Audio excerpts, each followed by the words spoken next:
on Wednesday, I think.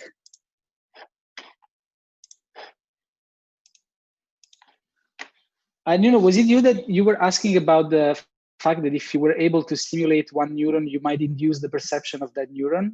Okay, so the paper came out yesterday in Cell. If you guys are interested and cannot access it, just let me know. So what they did, they implanted a series of microelectrodes in the visual cortex or people that could see normally and of blind people, and they stimulated, they created a spatiotemporal pattern of stimulation of these electrodes.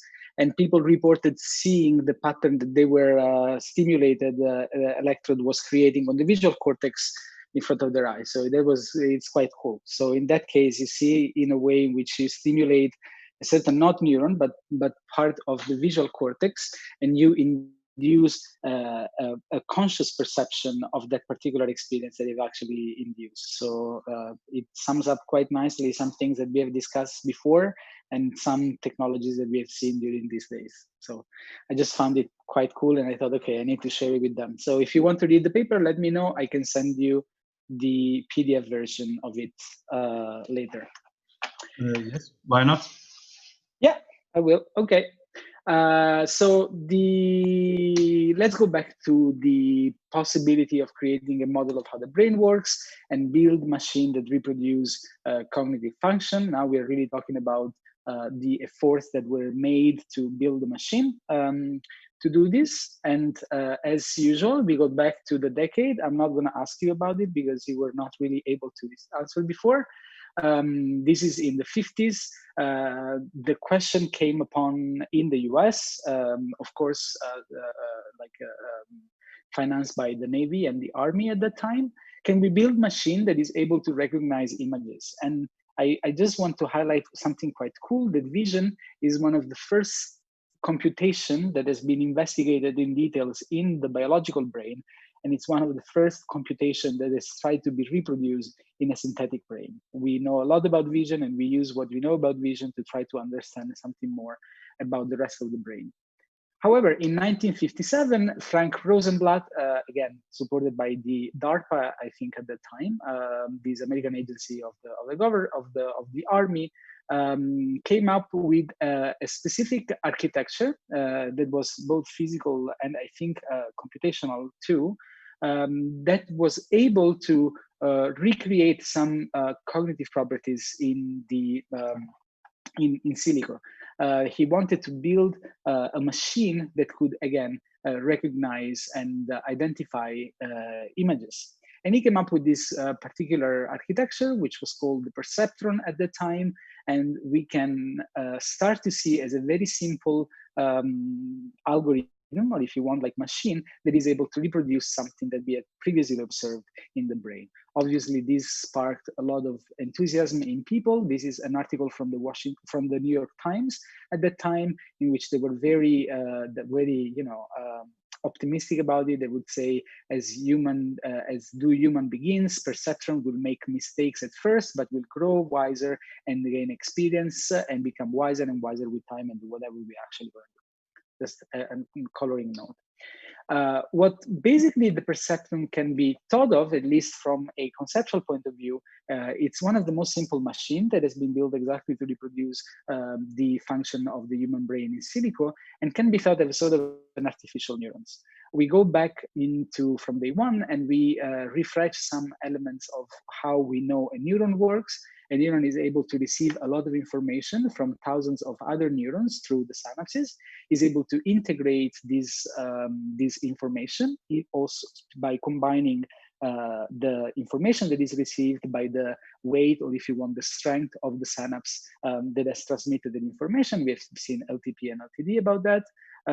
So that all the messages that arrive at the different sites of the dendrite can be integrated and processed by the dendrites, transmitted to the soma, so that if at the soma they cross the threshold for the action potential, the neuron is able to transmit information downstream in the network.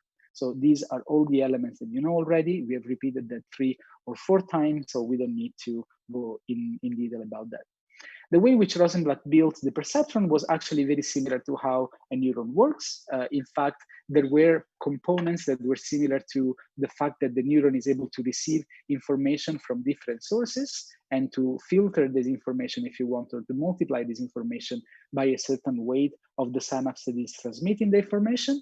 There was a cell body that was able to produce a certain transformation of the information that was received by the different sources. And then, of course, there was an output of any one of these entities, of these agents, if you want to call it like that, that was given by the way that, by the information that the neuron had received and by what was going on within the neuron itself. So the way in which the perceptron was working was to get information, for example, information that we call it X0, that is multiplied by a certain weight, that is the weight of the synapse, in order to be transmitted to the cell body, right? At the level of the cell body, of course, you get to perform an integration or a summation of the inputs that arrive from different sources. So if you don't only have information from X0, but also from X1 and X2, you're able to get the information as well, multiplied, of course, each and every one by the weight of its own synapse, in order to induce the summation of all these elements and sum it up to something that is called bias, that we do not have to see it now, but we can see it after, in order to basically get a sum or an integrated quantity that represents all the information that has been received by different sources. This integrated quantity, or this summed up quantity, is then passed through what is called in the computational world as an activation function, which is basically able to process what this information. And the way in which the activation function works, you can think of as the way in which the neuron decides if or not the information is sufficient to fire an action potential. So, you know, in the regular neuron, in the biological neuron, if the depolarization is sufficient to cross the threshold for the action potential is fired. If it's below, no information is transmitted, so no action potential is fired. This is a very simple type of activation function that is called the step function. If the information summed up, so this term is below the threshold that the step function basically defines, in this case is 0, no information is transmitted. But if the information is above this threshold 0, then the neuron is able to transmit information to the output through the output layer. So this is basically the most simple type of activation function maybe that you can find, or maybe it's not correctly defined as the most simple type. It's probably an overstatement, but it's definitely the one that is more similar to what you get into a real biological neuron, which basically decides if the sum of the inputs that the perceptron has received is crossing a certain threshold, a certain output is sent out, otherwise there is no output. At this point, once the decision has been made, so if the function, or let's say the information transformed by the activation function crosses the threshold to be transmitted in the step function, then you transmit a certain information away from the cell body of our perceptron. So you see how each and individual part of this type of machine resembles what we have seen happening into a neuron. When neuron receives information, weights the information by the sign and the potentiation state of the synapse, integrates information from different sources, decides if the information is basically like worth being transmitted or not. And if that is worth being transmitted, then creates an output that transmits the information to another stage. It's quite intuitive because of what we know about neurons. So at this point, we have a simple machine that have a very simple activation function in which you have one cell body and which is able to process some information in order to receive in order to create an output that can be read by other machines or the human eye itself. So what is the perceptron capable of? It was, again, Minsky in the 60s, after this architecture was basically put out there, in a famous paper, challenged the possibility of the perceptron to perform very complex type of task. and indeed restricted the field of action of the perceptron to the possibility to solve some sort of linear problem. In this case, you have a linear classification problem, so you just need to find the best line that is able to divide these two class of data points from each other. So this was the limit, if you want, of activity of the perceptron. It was able to solve linearly organized tasks, but not to solve non-linearly organized tasks. But at that moment too, it was put forward the idea that maybe all you needed to do is the ability to get more powerful computation by putting many of these perceptrons together, so that you would have a first perceptron that creates an output, and the output of this first perceptron would be fed into a second perceptron that again would sum up the information that gets from different perceptrons to get basically like a concerted output that takes care of manipulating information that it gets from different neurons, which gives rise to the idea of creating a multi-layer perceptron, which today we call, that has evolved, or let's say has led to the production of what we know as a deep neural network.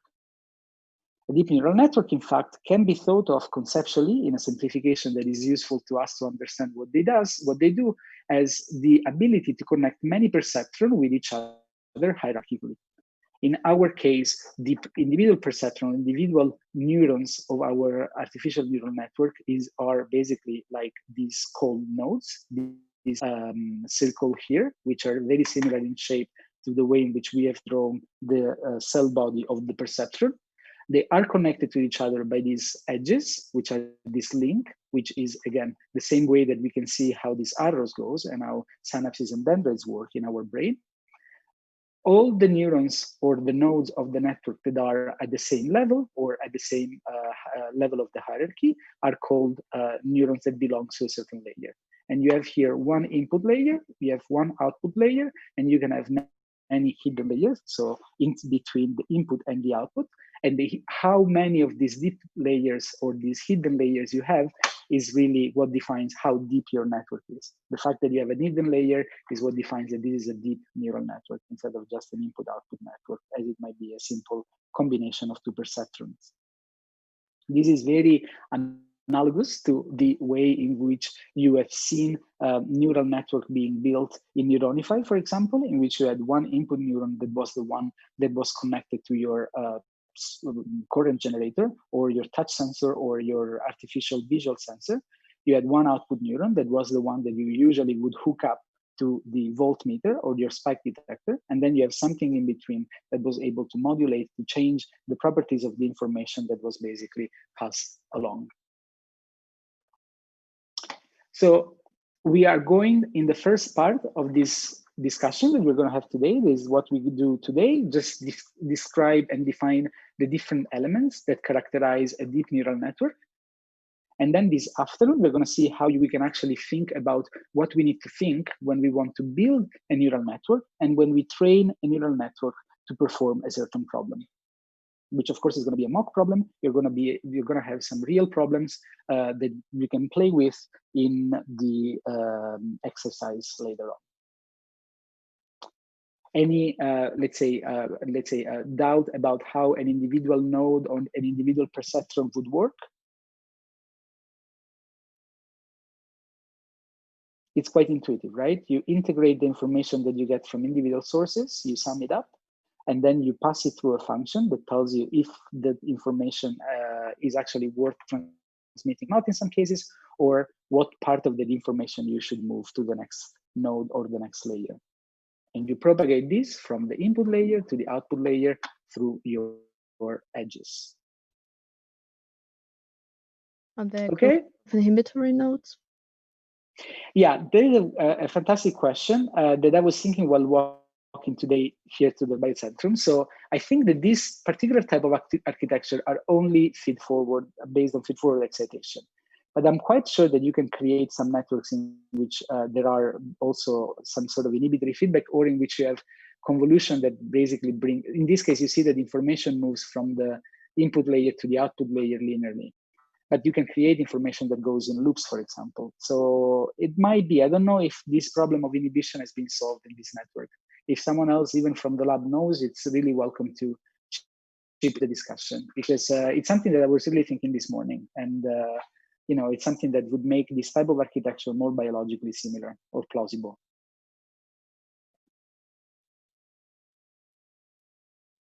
Okay, let's move on. Anybody who finds something or wants to talk and say something, please go ahead. Okay, if we design a very simple neural network, we have one input layer, we have one hidden layer, and we have one output layer. And in every situation, we have really the smallest number of nodes that you can imagine. We have, for example, two nodes in the input layer, these A1 and A2. We have two nodes in hidden layer, B1 and B2, and we have just one node in the output layer, that is C1. There is on every one of these edges, there is a weight that is, again, you can imagine this as the weight, or the really like the level of potentiation of the synapse that you were looking at the network at the dendrite before. We have two bias nodes, one that is basically like connected to the hidden layer and one that is connected to the output layer. And we are going to see what each one of these elements is this morning. We're going to see how we decide what these elements are and how much actually they are, like numerically, at the level of individual steps later this afternoon. Okay, so we start from the beginning, which is a very good way to start. We have input nodes, which contain the input of the network, and this input is always numerical. If the input is not numerical, by default, it is converted. These networks work on numbers and on matrices, and that's what they're fed into, and then that's what they spit out. So, for example, if you have a picture and you divide them individual pixels, you convert it to grayscale, or you can have like 3 numbers that are the RGB values, and basically transform the picture that you give to the network into a matrix that identifies the value of grayness for each pixel. We'll go, for example, from 0 that is black to 1 that is white. Text is to convert it to numbers. If you have, like, for example, two classes that are like binary, you can have one that is in a 0 and one that is in a 1. Sound, again, is converted to numbers that represent amplitude. You create to the input node, basically you feed something in the number and you define the features that the network must be looking into your data plot at this moment. And we'll see how defining the feature is going to be one of the most important things, is at least defined as one of the most important things that you do when you set an artificial neural network, because you're literally telling the network what you should go and look into your data sets for. And you can play around with this today afternoon in the playground. The input layer, of course, is where the input neurons are. So it's the first layer of a neural network. And each input node, in this case, in which we are going to feed into our artificial neural network images, represent a single dimension, that is the feature. If you have an image, for example, that is 16 by 16 pixels, you might want to create a total of 16 by 16 input nodes in this case, because each input node will represent a single pixel. These are all things that you need to decide at the moment in which you build the artificial neural network, and of course, it's something that is tailored to the specific question or application that you actually want your neural network to answer. Moving along the hierarchy, we find the hidden layer, which is where the nodes are between the input and the output layer. Of course, you can have one input layer, one hidden layer, or multiple hidden layers. And the more you put, the deeper the learning that the network can perform. Multiple hidden layers are what they term deep learning comes from.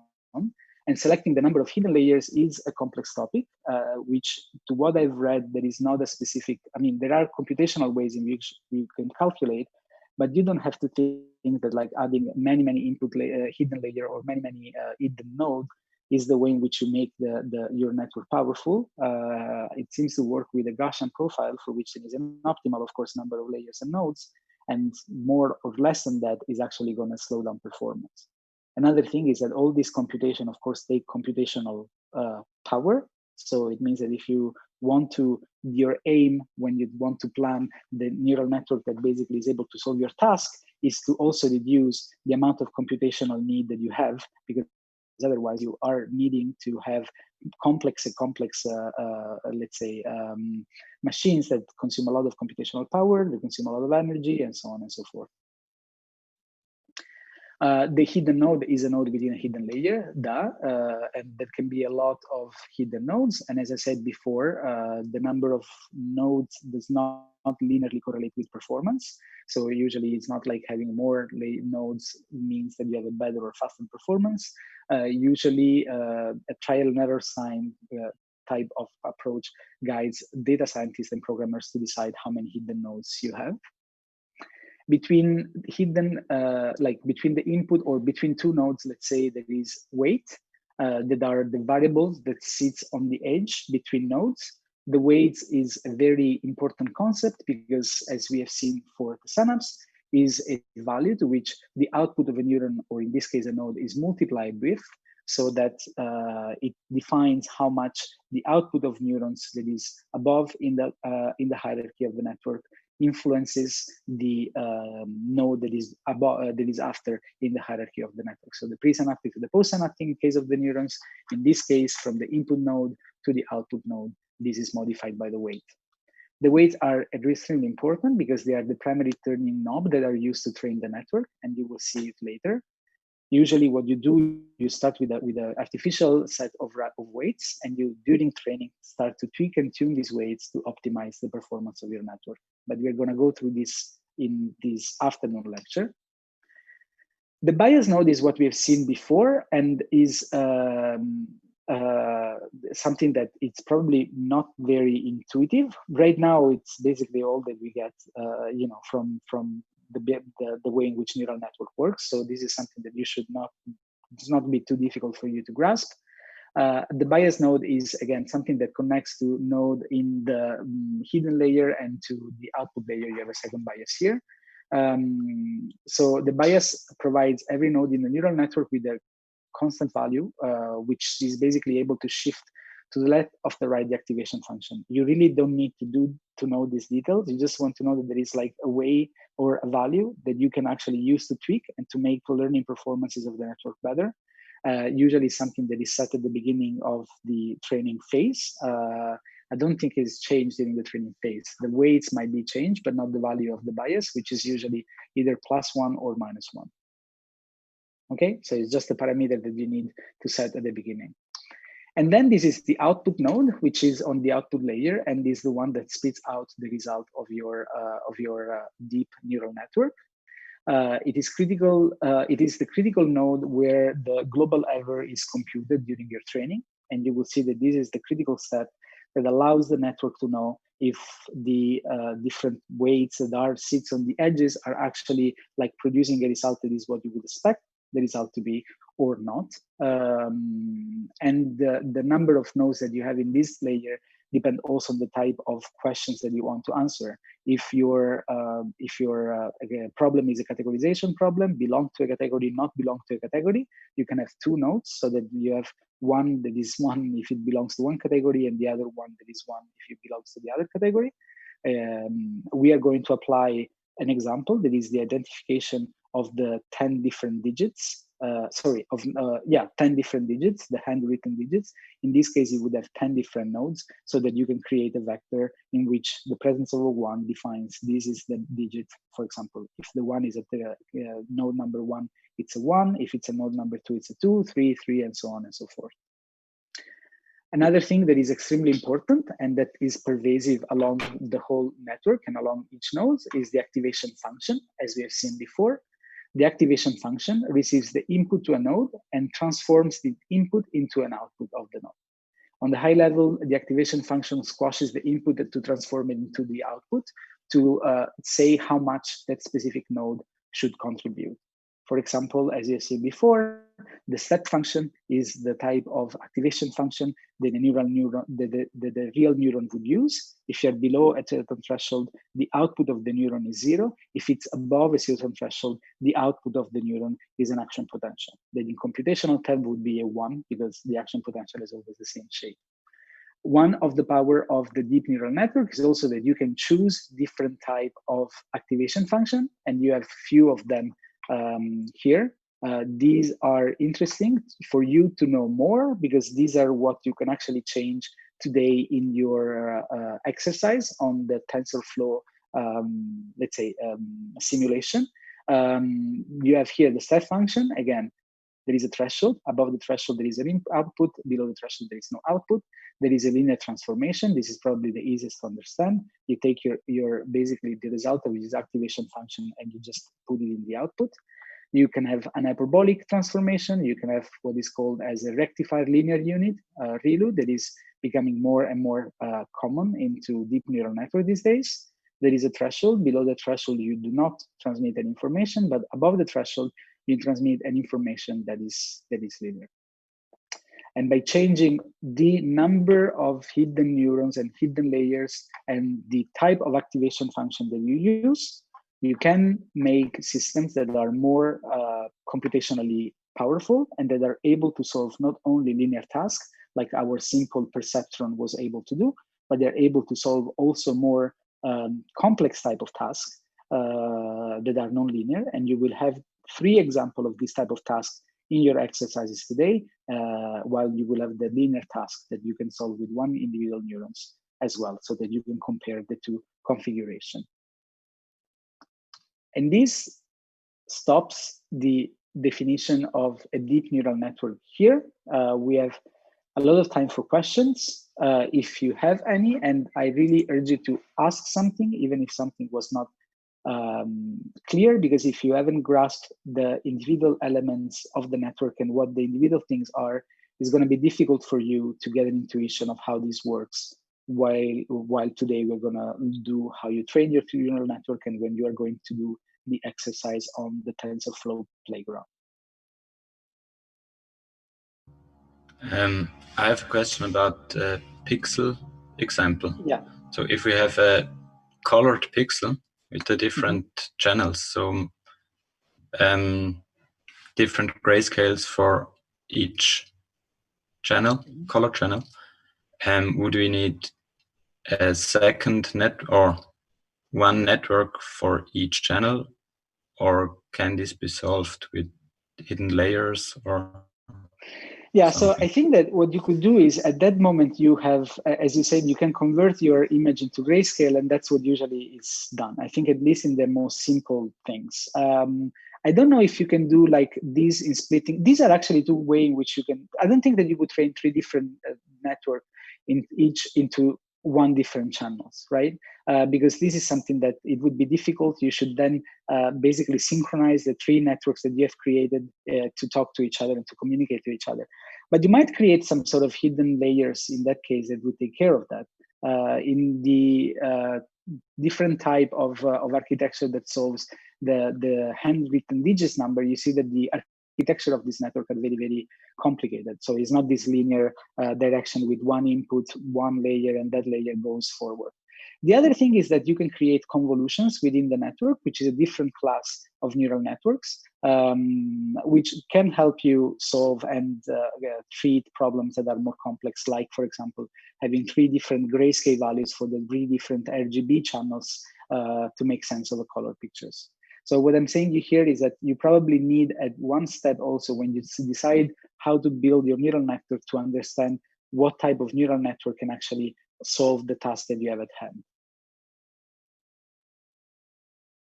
And the same goes for the neuroscience problem, right? Like sometimes the way in which you build your neural network to try to, for example, get that separation in classes or to identify those intrinsic dynamics that you don't see from the activity of individual neurons is also tailored on the type of response that you get and on the on the type of response that you expect and on the type of neural dynamics that you start with. Like, for example, you can have 1 input for every neuron, or you can have 1 input for every neuron cluster. I mean, that's a different way that you want to build your network to be specific to the task that you have at hand, which is also another important principle. You don't have a network that solves everything.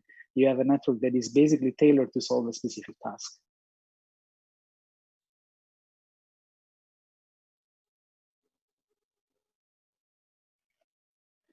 Any other question?